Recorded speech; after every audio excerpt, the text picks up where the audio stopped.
Eskerrik asko. Gaur aurkeztuko duten aurkezpenen helburua da hemen Lortek Ordizin dagoen ikerketa zentrua pixkat gehiago ezagutzea. Bertan, ze egiten deun, zenbat jende gauden, ze proiektu mota garatzen ditun, modu ulerterreze baten esplikatzen saiatuko naiz. Pixkat jarraituko duten hildoa honako hau izango da, lehenik eta behin aurkezpena, zentroaren aurkezpena. Zentroak izan duen ibilbidea eta zifra batzuk, nahiko zentro gaztea dala esan dezakeu.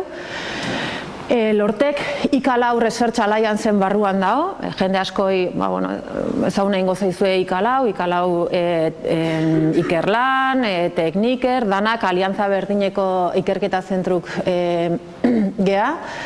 Gero, lan sarea eta argitalpenak azkenen goi daude, Ordizin, baina on behar deu irekita Europan eta mundun zer garatzen dan, ze tendentzi dauden, eta hortarako sare bat daukeu, edo foro ezberdinetan gaude. Gero, transparentzi baten aparteko ekipamendua, edo ez daukeun ekipamendu guztia, baizik eta pixkat bereizten gaituna, eta ondoren ikerketa eta garapen proiektu ezberdinak esplikatzen saiatuko naiz. Zeinekin lan egiten deun, zertan, ze helburukin, ze teknologiatan, pixkat hori. Lortek, nor gara, IKALAU Lortek, zentru teknologiko pribatu bat da, IKALAU Aliantzako kidea, eta lotura prozesu material teknologia aditutan izanik, duen jakitu guztia industriara edatzea du helburu. Azken helburua da, garatzen duen ezagutza hori industriara transferitzea. Lau ezagutza arlotu proiektuak, gehien bat, materialak eta prozesuak, lotura teknologiak, fabrikazio aditua edo gehigarria, eta Industri 4.0 teknologiak prozesu eta aplikatuta. Gehien bat, ez dana, baino lan egiten deu ikerketa eta garapen proiektutan, transferentzian eta zerbitzu teknologikoak ere eramaten ditu, kontratupean eta maila nazional eta internazional programatan finantziatutako proiektuetan lan egiten deu. Eta proiektu hau, izan lehizke Europa mailakoak, nazionalak, hau da estatu mailakoak, eta erkidego mailakoak. Lorteken ibilbidea. Esan dut, beste zentru askokin konparatuta, Lortek zentro gaztea da, ezta? 2002 urtean sortu zen, 16 urte egin behar ditu. 2004 urtean, lotura teknologietan nahiko berria zen, teknologi bati, dagokion makina bat erosizun, da frikzio bidezko soldadura makina. Teknologi hontan, lortzen dira metalak batzea edo soldatzea, batidora moduko nahasketa bat eginez, eta hori hito bat izan zen. 2005 urten ikerkuntza teknologi zentro bezala errekonozitua izan zen, eta 2007 urten, orain hain modan daun fabrikazio aditibo horren lehenengo erkidego mailako makina erosizun, 2007 urtean.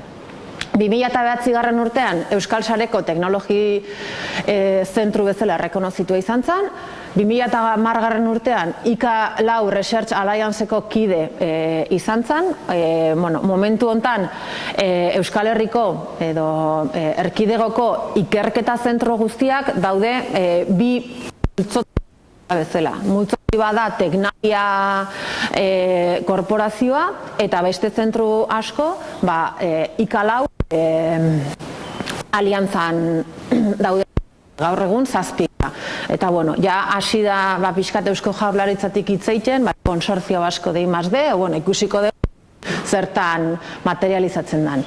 2012 urtean, eraikin berria inauguratu genuen, ordu arte egon ginen Goierriko eskolako instalazio ezberdinetan banatuta, beraien edifizio ezberdinetan banatuta, baina ja 2012 urtean eraikin berria inauguratu genuen, Granjan frenteko terrenotan, eta 2014 urten kooperatiba egin ginen. Bertako langileak, azkenen ikerketa zentruko sozio bihurtu ginen. 2017ko datu batzuk emateatik, gure fakturazioa 5.200.000 ingurukoa da, eta, 150 bezero inguru ditu sektore ezberdinetan banatutak, bai garraio, ekipamendu, ondasuna, energia, zientzia industria eta osasun arloetan. Gaur egun 70 langile inguru gea, eta 23-25 doktoreak gea, ingenieritzan edo zientzia ezberdinetan doktoreak. Esan duten bezala, IKALAU aliantzako kide gea, IKALAU gaur egun 7 zentrok osatzen dute, Lortekek, IKALAU Azterlan, CEIT, Gaiker, IDEKO Ikerlan eta Tekniker. Eta, 1.300 langile batzen dituen aliantza edo korporazio bat izango litzake. Eta hor, zifra batzuk, 2015ko zifrak diela usten dut.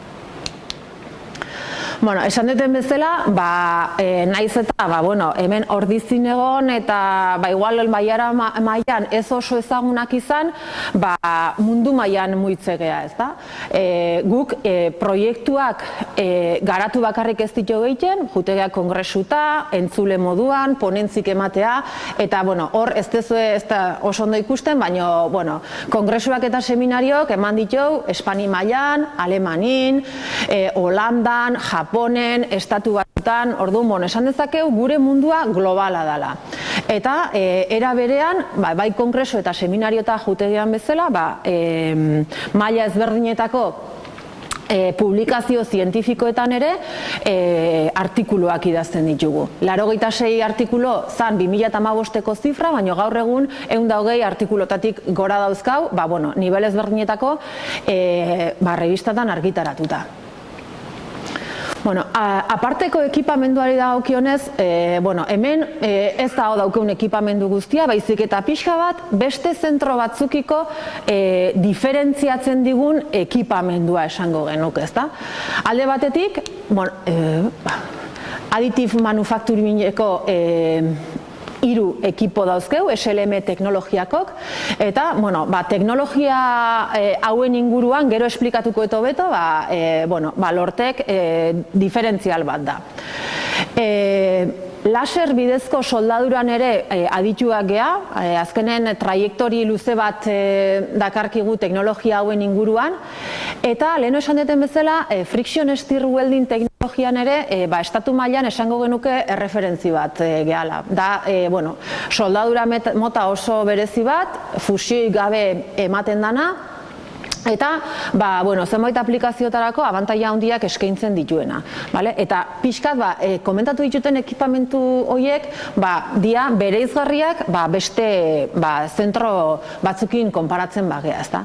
Gero adibidez, materialen karakterizazio sakonerako ekipamentua daukau, hori beste zentro batzuk ere izan lezakete, soldadura smart edo inteligentea, egiteko ekipamentua, eta gero azken urte hauetan guk etxe barrun garatu deu fototermal lab edo gehien bat bai materialak eta soldadurak inspekzionatzeko metodologia edo ekipamentua. Bat fototermal lab izan laiteke, beste bat termografia aktibako laborategia, pixka bat soldadurara enfokauta dauden teknologia bereizgarrik. Eta komentatu duten bezala, ikerketa gehi garajen proiektuak egiten ditu maila ezberdinetan edo eremu ezberdinetan. Dauzkeu, erkidego mailako ikerketa garajen proiektuak, proiektu nazionalak, hau da estatu mailakok, eta Europa mailan beste agente batzukin egiten dituen proiektuak. Eta ikerketa arloak, leheno komentatu ditugunak, materialak eta prozesuak, lotura teknologiak, fabrikazio aditiboa edo gaigarria eta Industri 4.0. Ikerketa eta garapenaz gain, baditugu beste arlo batzuk transferentzira edo berrikuntza inguruko enpresetara bultzatzera direkzionatuta daudenak, ezta? Eta arlo hauek izango liake mekatronika, konponbide integralak, diseinu mekanikoa, montadura, sistemak, errobotizazioa, berrikuntza eta antzolakuntza sistemak, enpresen eraldaketa, inteligentzi lehiakorra, agite plataforma, eta zerbitzu teknologikoak, aholkularitza, ikuskapenez suntzitzaietan edo ensaios no destruktibos zerbitzuak, formazio espezializatua, ja ez ikerketa, baizik eta zerbitzu aldetik. Eta gero, pixkat hemen ingurun danak ezautzen dituzuen enpresa batzukin, ikerketa eta garaken proiektu edo kolaborazio ezberdinak dauzkeu. Bai kafekin, hortlikin, anpokin, inekin, eta igual hain gertu ez dauden ITP, abioientzako motorrak egiten ditunak, gestanpetazia automotif daudenak automozio industrien bat diren enpresa potentek. Hauek denakin dauzkeu kolaborazio ezberdinak, baina gauza asko ezin diela erakutsi. Eta orduan, pixkat ulertzeko ze proiektu edo ze lan mota egiten dituen lorteken, hemendik aurrera esplikatuko ditut edo martxan dauzkeun edo oain egiten nahi gean proiektuak. Adibidez, lotura prozesun ingurun eduki genuen proiektu bat, ja amaituta dauna, 2014-2015 urtean, marko europeo batean, Lightwell proiektua, eta proiektu honetan lan egin genuen Israelgo enpresa batekin, IAI, Israel Aerospace Industries. Eta, zein genuen proiektu honetan? Proiektu hau izan zen, Europako 7. programa marko, edo Clean Sky deritzon konbokatoria baten, eta proiektu honek izenak esaten bezala Clean Sky Cielo Limpio, zeru garbia, helburua daukena da abioiak edo hegazkinak gero eta gutxiko kontaminatzea. Orduan, sektore aeronautikok hori dauke helburu bezala, ezta? Kaltegarriak diren gasen emisio hori gutxitzea. Hori nola lortzen dute? Gehien bat, motoren efizientzia handituz eta hegazkinen pisua gutxituz. Orduan, ikerketa proiektua zentzu hortan dijoazte, ez? Nola gutxitu hegazkinen pisua. Proiektu honetan, hegazkinak gaur egun metalezko pieza askoz osatuta daude, estrukturak gehien bat, eta metalezko komponente edo pieza horiek beraien artean errematxe bidez daude lotuta. Honek, errematxatu prozesu hori da oso manuala, eta alde batetik denbora asko eramaten du, baina errematxe horiek bi pieza lotzeko bide hortan behar dute bi metal o bi pieza, bi parte solapauta egotea. Horrek esan nahi du material demasia batzuk daudela eta beste teknologia erabiliko bagenitu pieza horiek lotzeko, adibidez soldadura, hartuko genituzko estrukturak modu handi batean. Orduan, proiektu honetan bi gauza garatu ziren. Alde batetik, rematxe horiek soldadura laser batez ordezkatzea. Posible da, ez? Eta beste alde batetik, struktura hauek gehienetan aluminiozkok die. 7.000 seriek aluminiok, eta hemen aztertu zen beste aleazio batzuk, aluminio gehi litiozko aleazio batzuk erabiltzea. Ze abantaila dauzke aleazio honek? Alde batetik, erabiltzen dien konbentzionalak baino arinagok die. 1/5 arinago. Horrek, abioi bati pixu dexentek entzen dio. Eta errematxek, hemen ikusten duzuen bezala, beti behar du bi piezen solape bat. Laser bidezko soldadura erabiliz, materiala aurreztuko genuke. Proiektu honetan hori aztertu zen Israeleko aeronautika konpainia honekin. Garatu zen laser bidezko soldadura, material ezberdinetekin, hau pasakoet pixkat, azkar. Eta, aluminio litiozko aleazio hauek daukea, problema oksidatu egiten diela, poro asko sortzen diela, eta honek, lotura hoien erresistentzia mekanikoa, jetxi egiten du. Garatu zen prozedimentu bat, soldadura horiek poro gabe lortzeko. Azkenen eliminatu zen gaineko gainazal bat, lition kason, beste aluminio aleazio batzukin konparatuz, ur gehiago xurgatzeko edo humedade gehiago xurgatzeko tendentzia dauke, eta garatu zen prozedimentu bat soldadura hori eiteko. Testatu ziren egindako soldadurak, saio ezberdinen bitartez, ikusteko nun genden, eta behin, teknologia o prozedimentu ezberdinak garatu zianen, egin zen eskala errealeko komponente bat. Eta izan zen hau. IAI enpresa honek, Israelgo enpresa honek egiten ditu abioi txikik. Hau da, jetak, enpresario aberatsak dauzketen abioi txiki hauek, tiportako abioiak egiten ditu. Eta komponente hau da, ate bat. Orduan, demostradore hau, edo komponente hau egin zen, eta kasu honetan, geneuken azal bat, eta azal honi lotu behar zizkion rigidizadore ezberdinak. Eta orain arte komentatu dutena da, laser bidezko soldadurak garatu ziela, baino demostradore honetan beste teknologia batzuk ere aplikatu ziren. Laser bidezko soldadura, frikzio bidezko soldadura eta adesibok. Hau da, kola bidez, komponentek batzea edo lotzea.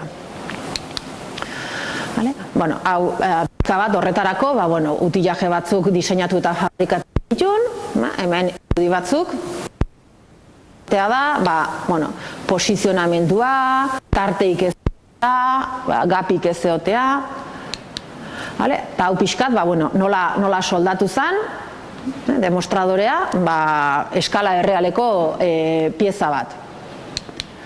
Eta hau ja, behin komponente hori, lorteken fabrikauta. Erabilizian teknologiak, laser bidezko soldadura, material berri horiek soldatzeko, frikzio bidezko soldadura, eta adesibo edo pegamento bidezko loturak. Kasu honetan, pegamentu erabilizan magnesiozko komponente batzuk lotzeko aluminiozko estruktura honi. Eta, behin komponente hau lortekek fabrikatu zunen, Israelgo enpresa honek ebaluatu zuen zenbaterainoko pisu murrizketa eukizun. Ikusteko, planteatzen ari zan aldaketa horiek, lortze zuten aligeramentu hori, hain importantea dana. Pixka zentzu berdinen, daukeu beste proiektu bat, delasti, kasu honetan proiektu hau bukatu gabe dago, aurki bukauko da. Kasu honetan ere, da Airbusekin, Airbusek abioi handigok egiten ditu, asko ibiliko zineten, A320, A380, ez dakit. Eta proiektuk dauke izena desarrollo de tecnologías láser para fabricación de estructuras de titanio, oain esplikatukoet.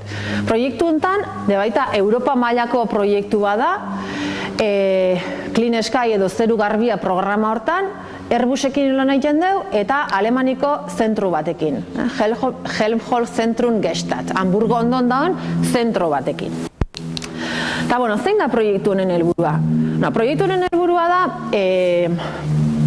abioiak egan dihoaztenen airekin marruskadura bat daukea. airea abioien parte ezberdinetan, muturren, hegaletan, hegatzen, freno egiten dio, rozamentuengatik, eta fenomeno batzuk gertatzen dien. Hemen dago airek dago zona bat de flujo laminar, txikia dana, eta Airbusek nahi du zona hori handitzea. Zertarako? Modu hontan, airek marruskadura gutxigo ingo du eta gutxigo gastatuko du abioi horrek. Keroseno edo gutxigo gastatuko du eta hola gas gutxigo emitituko ditu. Airbusek da kontzeptu hau lantzen. Nola lortzen due airek flujo mota hau eitea? Hybrid Laminar Flow Control, o HLFC kontzeptuakin. Eta hori lortzeko, diseinu batzuk pentsatuta dauzke. Hau abioi bat balin bada, hemen daude berdez zona batzuk identifikatuta, zona horietan modifikazio batzuk egin da, beraiek pentsatzen dute fluju mota hori lortzea. Eta pentsatzen nahi dira, zona hauetan jartzea olako estrukturak. Izango liake, imagina, hau izango balitz hemengo zona berde bat. Izango litzake kurbatura jakineko komponente bat, eta pareta hauek benetan izango liake kamara doble bat bezala. Kamara doble honek dauke gaineko azal hau zuloz josita, esaten dena mikroperforau, titaniozko izango litzake, hemen edukiko genuke kamara bat, hemen barruko pareta izango litzake fibra de karbono edo konposite bat, eta gero rigidizadore batzuk. Airbusek dauke nahiko garbi kontzeptu honekin lortuko dula airekin marruskadura gutxigo izatea eta kontsumo hori gestea. Eta proiektu honetan aztertzen nahi geana da nola fabrikatu estruktura mota hauek. Kontzeptua argi dauke, baina kontzeptu hori fabrikatu ahal izan daiteke. Eta beraiek 3 edo 4 eszenario dauzkea nola fabrikatu estruktura hauek. Eta aztertzen nahi gean hau. Orduan, kanpo gainazala zuloduna izan behar du. Eta hori, laser bidezko taladro batzukin planteatzen nahi da. Gero, rigidizadorek soldatu behar zaizkio xafla hori, zurratutako xafla horri. Eta soldadura hori alde bakarreko izan behar da. Soldadura horrek, uzkurdura edo distorsio edo deformazio batzuk sortuko ditu plaka hortan, ikusita daudenak. Eta ondoren, hori hasierako formara bueltatu beharko da. Eta, kontzeptu hau lorteken lantzen nahi gea. Pixkat, retok die, alde batetik soldadura prozesu hau garatzea, bere asuntotxok dauzkela, eta distorsio edo deformazio hauek kontrolatu, eta ahal balin bada, konpentsatu. Hori dena lortzeko, garapen arlo ezberdinak daude. Alde batetik, soldadura prozesua garatu beharra dago. Material titanioa da. Titanioa da oso material erreaktiboa, hau da, inguruko oxigenokin reakzionatzen du eta degradatu egiten da. Esan ez dutena da, xafla horiek oso espesore txikia daukatela, 0,8 milimetro. Hau da, milimetro bateko, azpitik daude, oso fina da. Horrek ere, bere problematika dauke. Zeatik, bi xafla oso fin posizionatzeko, garatu behar dira posizionatzeko sistema bere. Eozein tarte balin badago, soldadura hori ez da ondo ateratzen. Gero bestalde batetik, komponente hauek ez die txikik. Die, metro bider 4 metro zabal, kurbatura bikoitza duten komponenteak daude, kurbatura bat zentzu hontan daukea, baina era beren beste zentzu hontan bai, tipiko silla de montar, doble kurbatura edo esaten dana daukea. Kurbatura hortan, mermatu behar dezu posizio on bat. Etan, kalidad. Eta, bueno, 4.0 edo soldadura inteligentea nahi gea. Arlo ezberdin jorratu behar ditugu helburu hau lortzeko eta proiektu hontan. Bueno, esan duten bezala, fabrikatu beharreko piezak luzera, enbergadura edo tamaina handikok dira. Hau erabiltzen, hau garatu den deu, gantry moduko sistema hontan. Hau sistema hau lorteken daukeu, da kuka robot bat, 3 eje linealekin, 7 metro bider 3 metro bider 1,5 metroko altura, honek ahalbidetzen digu 7 metroko piezak fabrikatu ahal izatea, 3 eje de giro dauzke, soldadura egingo duen laser kabezal bat integratuta dauzke, laserra diskoko laser bada, 6 kilovatiotakoa, eta era berean, kabezal hontan dauzkau kontroleko sistema batzuk, bi sistema. Sistema batek bermatzen digu laserra bide egoki jutea, eta beste sistema batek bermatzen digu soldadura hori ondo egiten nahi dela. Orduan, bi kontrol sistema. Sistema auxiliarrak, batek kontrol de penetrazio, honek dauke kamara termografiko bat, eta bermatzen digu soldadura ondo egiten nahi gehala. Hemen pixka bat, soldaduraren garapena. Azkenen, hemen alde batetik soldatzen nahi geha, eta lortu behar deu dana soldatzea. Hemen ikusten duzu, soldadura guztik ez diela ondo ateatzen. Batzutan ez deu dana soldatzea lortzen, beste batzutan gehiegi pasatzen geha, eta dauzkeu identifikatuta zona batzuk, hor soldadura egokia da. Garapen guzti hauek eintzian zulo gabeko xafla baten. Pasatzen deunen prozesua zulodun xafla batea, gauza pixkat aldatu egiten da. Proba hauek ere nahiko garestik die, azkenen zulodun xaflak aurretik dauzke prozesu asko eta material kantitatea nahiko limitatuta egoten da proiektuetan. Esan dutena, soldaduran kontrola. Dauzkeu bi sistema soldadura kontrolatzen dutenak. Alde batetik,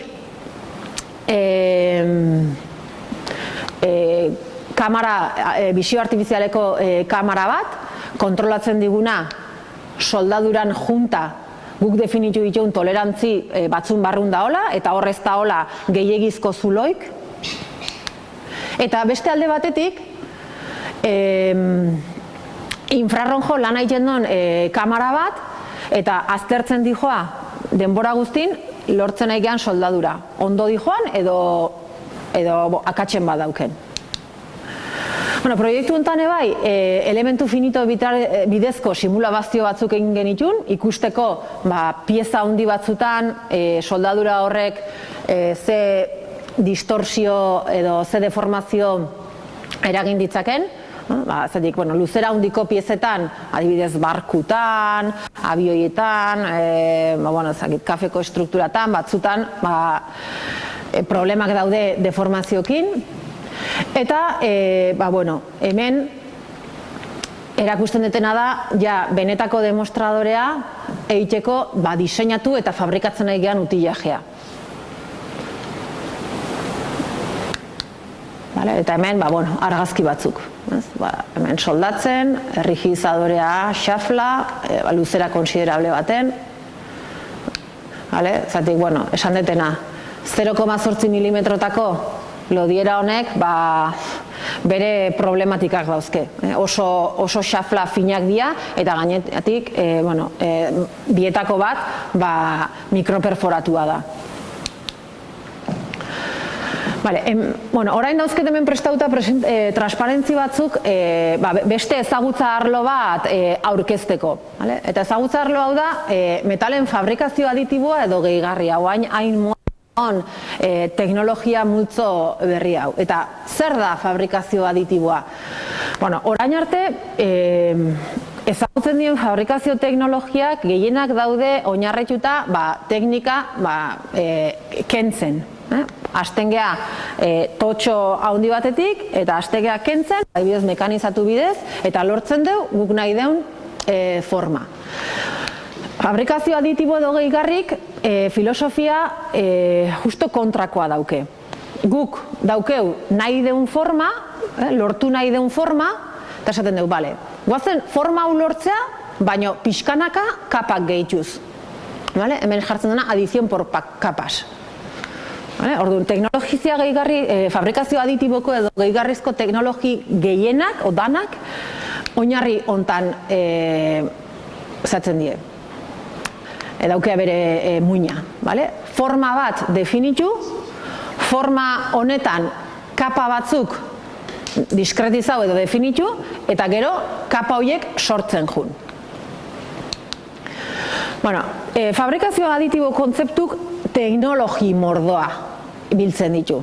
Hemen dago tabla baten, material jetting, binder jetting, powder bed fusion, inkluso teknologi berak izen ezberdinak okilitzazke.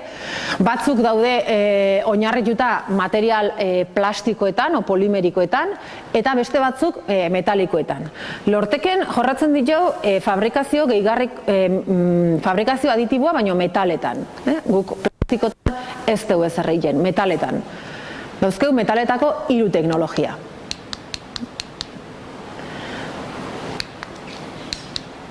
Eta hau 3ak dira. Selective laser melting teknologia, laser metal deposition teknologia, bi teknologia hauek laserren oinarrituta daude, hau da, guk gehitzen deun materiala laser iturri batekin funditzen dugu. Eta beste teknologia WAM deitzen dena, Wire Arc Additive Manufacturing, eta hemen azken finen da, guk soldaduran daukeu elektrodoa edo aportea, eta soldadura antortea edo kapa horiek gehitzea izango litzake danak ulertzeko modun. LMD teknologia 2004tik, SLM 2007tik eta 2014tik UAN deritzana. Hemen argazki batzuk, ze pieza lortu daitezken teknologia hauen bidez, baina oain pixkat esplikatukoet urrena dauden proiektuak ulertu ahal izateko. Teknologia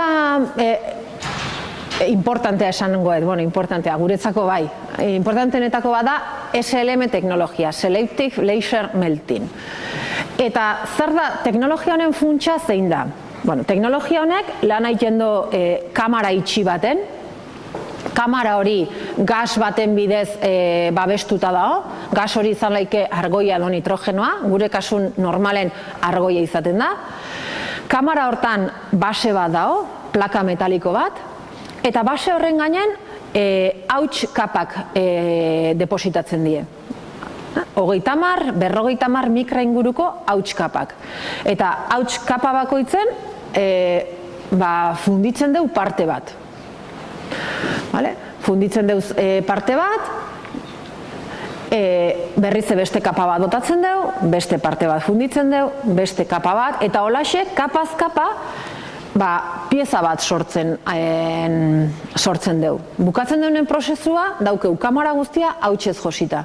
Baina hauts horren tarten daukeu pieza metaliko bat. Laser bidez, lortu deun hauts hori funditzen, solido daun hauts hori laser bidez fusionatzen edo likido modura pasatzen eta gero berri solidifikatzen, pieza bat lortzen dugu.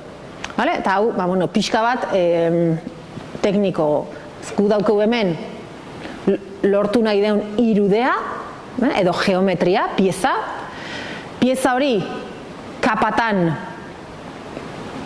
diskretizatzen dugu, Normalen kapak izaten dira 10.000 kapa, ikeragarri izatik espesore hori, kapa bakoitzen espesorea teknologia honetan, 30-50 mikra inguru izaten da.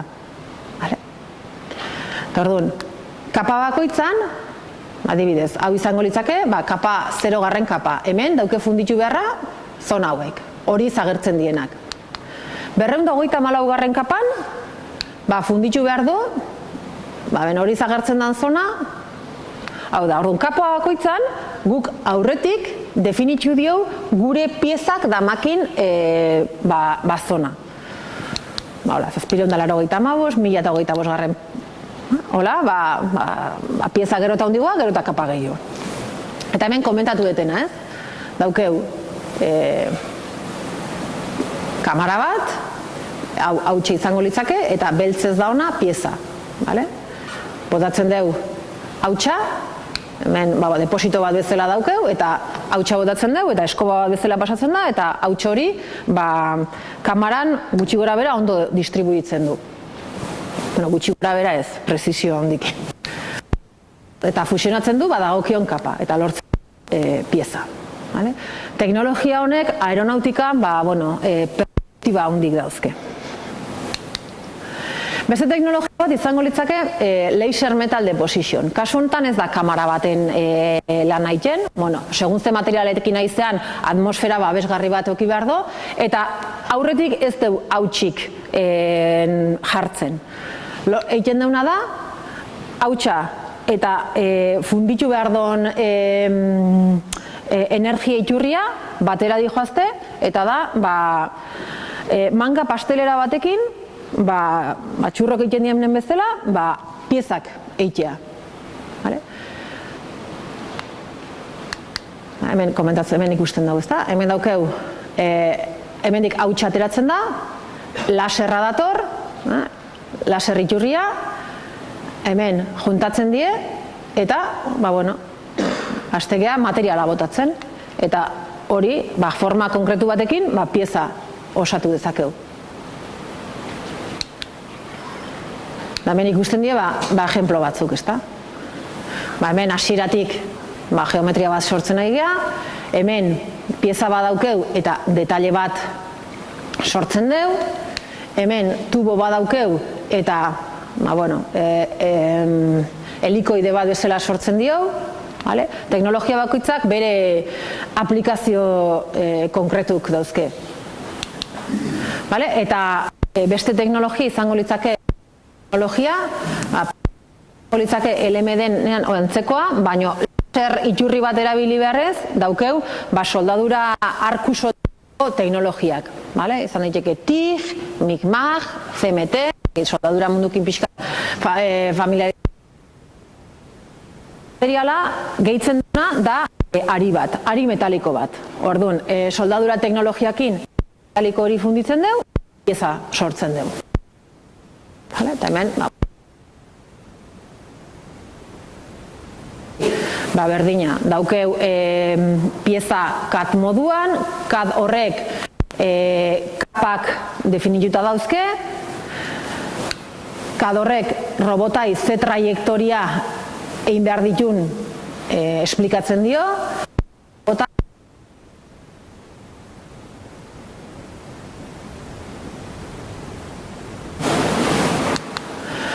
azken teknologia, one teknologia bere aplikazio nitxoa, eta nitxo izango litzake mekanizatzen zailak dien materialentzako. Adibidez, aeronautikan aplikazio konkretu bada titaniozko preformak egiteko. Zeratikan, aeronautikan titaniozko komponente asko daude, azkenen material harin badalako, metal harin bat, baina piezak sortzeko asko erabiltzen mekanizatu teknologik, baina oso mekanizatzen oso zaila da. Aparte material garestia da, orduan, mekanizatzen kentzen dezun biruta guzti hori, pixka bat koste bat dauke. Orduan, teknologia honen bidez, WAM teknologia bidez, lortzen dezu, o daukezu fabrikatzea, kasi bukaerako geometria, kasi. Kasi bukaerako geometria hori mekanizatu txiki batekin, ematen diozu bukaerako forma. Eta hori da pixkat hemen irudikatzen dana, ezta? Teknologia honen bidez, UAM teknologian bidez, hau alima da bukaerako pieza, lortu nahi duen bukaerako komponentea, gaur egun nola lortzen due? Erosten dute totxo handi bat, eta hasten die mekanizatzen, eta lortzen dute pieza hau. Baina teknologia honen bitartez, egingo genuke olako preforma bat, mekanizazio, akabatuko mekanizazio batein, eta, gastatuko genuke material aldetik gutxigo. Eta hemen adibidez, mekanizatutik. Aurretik eosi beharko genuke 240 kiloko totxo bat. Ondoren, 21 kiloko pieza bat lortzeko. Zenbateko gastua edo txatarra edo izango genuke. 181 ez genuke jungo zitzaigun birutatan, teknologia hau erabiliz, sortuko genuke olako preforma bat, 24 kilokoa. Bukaerako piezak 21 kilo dauzkenen. Hau da, 113 bakarrik jungo zitzaigun birutatan. Orduan, teknologia honek moraingoz, aeronautikan, perspektiba handik dauzke ontarako. Titaniozko preformak lortzeko. Horrek uste zaio, etorkizun politia. Hemen, lortekek egindako preforma batzuk, teknologia hontan, aditibon. Eta teknologia ezagutza arlo hontan ere, proiektu ezberdinak dauzkegu. Bai europeo, baina baita erkidego mailan. Hau da, hau ez da Europan garatzen ari dan eta aplikatzen ari dan teknologi bat, baizik eta Euskal Herriko enpresak ere, beraien produktutako teknologia hauekin egiten dituzte gauzak. Erakutsiko izkizuet, adibide xume bat. Adibidez, aditibe proiektua da, erkidego mailan eduki genuen proiektu bat, 2016 garren urten bukatu zana, eta, hemen, enpresa ezberdinak parte hartu zuen, CIE, Aziturri, Createx Medical, sektori ezberdinetakok, automozioa, aeronautika, osasuna, eta aplikazioak, adibidez. SLM teknologian aplikazio konkretu batzuk die osasun mailan protesiak, protesi personalizatuk. Teknologia honek abantaila asko dauzke pieza bakarrak egiteko.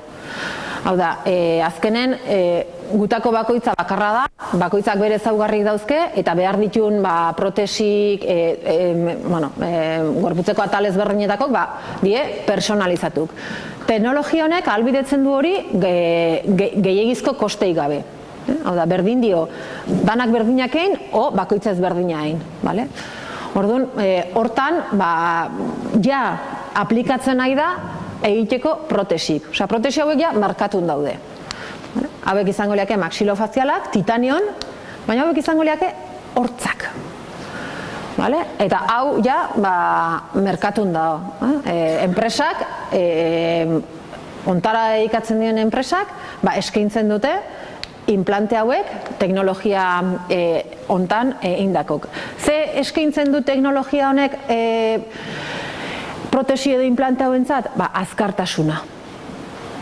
Hau da, eskatzaileek zer behar duen definitzen duenetik fabrikatzen duen arte, oso timing edo denbora gutxin lortzen dien gauzak die. Oain arte, hauek lortzen ziren mekanizatuz. Mekanizatu prozesuk bere timingak dauzke, eta teknologia honek ahalbidetzen du pieza hauek bezeroai azkarrago suministratzea, adibidez. Proiektu honen barrun, engen itune bai, pieza aeronautikak. Hauek die, erraje batzuk, motorra estrukturai eusteko. Estrukturai, olako errajeen bidez da. Eta pieza hauek fabrikatu ziren proiektu honen baitan. Egia da, pieza hauek teknologia honen bidez fabrikatu ziela, baina diseinu konbentzio. Zertik esaten dut hau? Kero esplikatuko izuet. Eta proiektu honen baitan, baintzien beste teknologia batzuk aplikatuz moldek konpondu. Hemen dago molde bat, uste estampazioko molde bat zala, eta berdez irudikatutako zona hau, zer degradatuta, hautsita, eta berri egin behartzan. Orduan, LMD teknologian bidez, parte berria egin zan. Beste aplikazio bat, gaur egun erabiltzen nahi dan, beste aplikazio bat. Eta proiektu honen barrun, beste garapen arlo bat, eta aeronautikan asko ematen nahi dana da, diseinu arinak. Fabrikazio aditiboko teknologia batzuk ahalbidetzen dute beste teknologia fabrikazio konbentzionalak ahalbidetzen ez dituzten beste forma batzuk fabrikatzea. Adibidez, ejemplu bat, adibide bat. Hau da, antena baten soportea. Da, pieza mekano-soldada esaten dana. Hau da, forma rektangularrak, tornillok, angulo perpendikular, pieza bat, txapak lotuz lortzen dana. Optimona da? Orain arte genuzken fabrikazio teknologiak erabiliz, bai. Baina gero eta gehiago aeronautika eta aeroespazial munduk eskatzen du arintasuna. Piezak gero eta gutxigo pixatzea. Orduan, diseinu aldetik daude erraminta berezik, optimizazion topologika deitzen dienak, hori lortzen digutenak, hau da esaten du, nik nahi dut, pieza bat, funtzio bat betetzeko, baino original honekiko, 145 masa gutxigo eduki behar du. Eta orduan, erraminta hauen bidaz, guk dauzkegu itea diseinu batzuk ezberdinak. Zesan nahi dugu ezberdin hauekin. Guk, piezak soldatuz edo mekanizatuz ohituta gaude diseinu mota hauetara. Angulo zuzenak, xafla rektoak, baina ikusten nahi gea funtzio berdina betetzeko forma honek ere balioko lukela. Esaten dugu, baina forma hau mekanizatuz lortzea kostabartzaigu ikeragarri. Baina teknologia gehigarrien bitartez ez da gehiago kostatzen. Orduan, aeronautikan eta transporteko, hau da, arintasuna ezaugarri berezi bat edo ezaugarri importante bat dan arlo guzti horietan, pixua kentzea importantea da. Eta fabrikazio gehigarriko teknologiak ahalbidetzen dute diseinu arin horiek fabrikatu ahal izatea. Hemen beste ejemplu bat, ez hau da, soporte de avion. Ejemplo bat toki askotan agertzen dana, hau da diseinu konbentzional bat. Mekanizatu bidez, lortu daitekena. General Electricek aterazun konkurso bat, orain dela 3 urte edo, esatezuna, ni dauket diseinu hau, soporte hau. Optimizatu eta abertzeinek irabazten duen. Eta hor mundu mailan izan zen konkurso hau, eta diseinu mordoa agertu zien. Eta hemen adibidez, batzuk ez. Hau da diseinu originala, eta hemen kontzeptu ezberdinak. Kontzeptu horiek gero fabrikatu egin behar die. Ze teknologik ahalbidetzen du hori fabrikatzea? Adibidez, teknologia gehigarrik ahalbidetzen dute, eta gaina koste adizionalik gabe. Hau izango litzake, ejemplo bat, ezta? Adibide bat. Hau izango litzake diseinu originala, eta, hau diseinu alternatibo bat. Ja formak, ja ez die hain regularrak. Hau, izango litzake beste adibide bat, proiektu europeo baten are bai, Clean Sky, zeru garbia, kasu honetan, Elortekek Liebherra Aerospaceekin garatutakoa. Eta, lortu behartzana da, hemen ikusten dituzte pieza berdina ene aldiz, baina hau izango litzake ventiladore moduko bat. Ventiladore moduko hau, titanion fabrikauta dago, eta, konbentzionalki mekanizatu bidez lortu zuen. baina 316 inoxidable baten, eta Liebherrek nahizon, hau beha titanion, fabrikazio aditiboko teknologiak erabiliz. Orduan, Lortekek garatu zituen prozesu berdinen variantek, ez da? Hemen,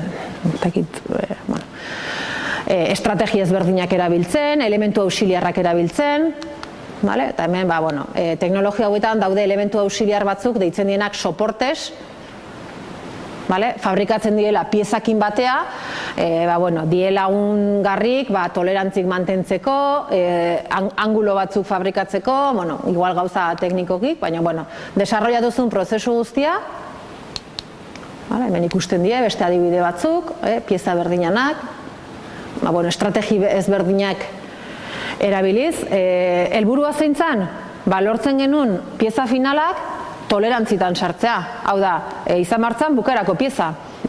Gero, balimazeuken distorsion bat edo ezin genuen zuzendu ez mekanizatuz edo ez ezer. Orduan, prezisioa oso importantea zen. Eta titanioak bere problemak dauzke.